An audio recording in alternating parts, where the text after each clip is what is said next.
Salut les boys, aujourd'hui je vous montre deux petites recettes faciles. En fait, c'est quand on a besoin de l'heure pour mettre, surtout pour le remusqué et d'autres espèces qu'on va se servir assez souvent. Quand vient le temps d'acheter ça, ces produits-là, ben on sait que ça coûte assez cher parce qu'il faut y mettre une panoplie de produits pour pas que ça gèle l'hiver, la glycérine, etc. Il faut quand même prendre le temps de le faire puis tout ça. Fait que moi ce que je vous montre, c'est super facile, extrêmement efficace, vous allez voir. J'en ai fait à l'anis, puis à la menthe. La menthe, tout ce qu'on a à faire, on vide ça dans une espèce de chaudron qu'on va mettre sur le poêle dans notre garage pour pas trop sentir la maison, parce que ça va sentir... c'est pas que ça sent mauvais, mais ça sent très fort. Une bouteille de 15 ml d'huile essentielle qu'on va trouver normalement en pharmacie. 15 ml va tourner autour de 12-15 $. Sur Amazon, vous allez avoir ça pour 5-6 piastres. Celle-là, c'est une bouteille de 30 ml, le double, d'huile d'anis que j'ai pris aussi sur Amazon pour 9 $, je crois. Fait que, pour faire notre mix, comme pour ce qui est de la menthe, ça sent tellement fort. Là, ma blonde voulait en garder, elle voulait en avoir un échantillon pour se frotter avec, tellement que ça sent bon, c'est incroyable. Puis pour le remusqué, vous pouvez fonctionner soit avec la menthe ou l'anis, puis ajouter ça dans d'autres de vos recettes. Au moins, il y a une chose, c'est que ça ne gèlera pas, qu'il fasse moins 40, là, l'état qu'elle est là va rester de même tout le temps. Peut-être qu'elle va durcir un petit peu, mais pas plus. Fait qu'elle, je ne l'ai pas faite encore. Donc, tout ce qu'on a à faire, on va le prendre, puis le mettre tout au complet dans notre chaudron, sur notre poêle. Une fois qu'il va être tout fondu, c'est à ce moment-là que je vais ajouter pour ce cas-là la moitié de la bouteille, parce que j'en ai ben trop. Fait que je vais ajouter environ 15 ml d'huile essentielle à l'anis dans ça.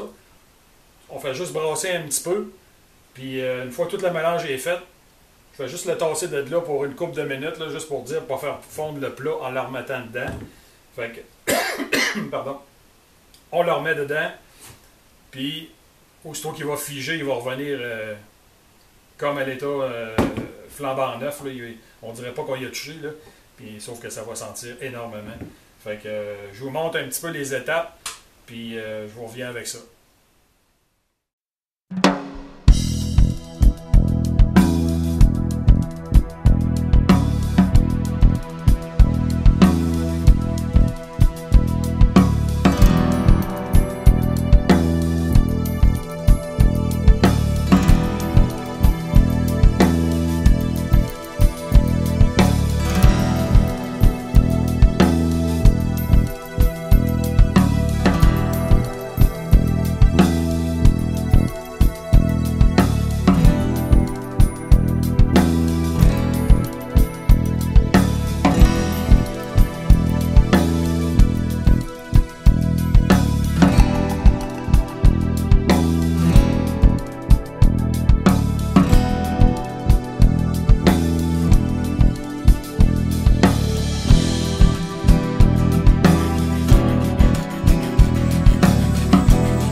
Complètement figé, celui à l'anis que je vous ai fait tantôt, il est prêt à être utilisé, que ce soit l'anis, la menthe.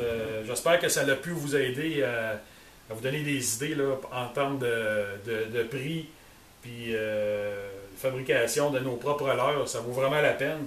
Si on prend des leurres achetés qui vaut à peu près 15 $ versus ça, qui sent beaucoup plus que ce qu'on vous propose sur le marché pour l'attrapage, ben, j'espère que vous allez faire comme moi puis vous allez en fabriquer une bonne quantité. Fait que sur ça, ben, à bientôt.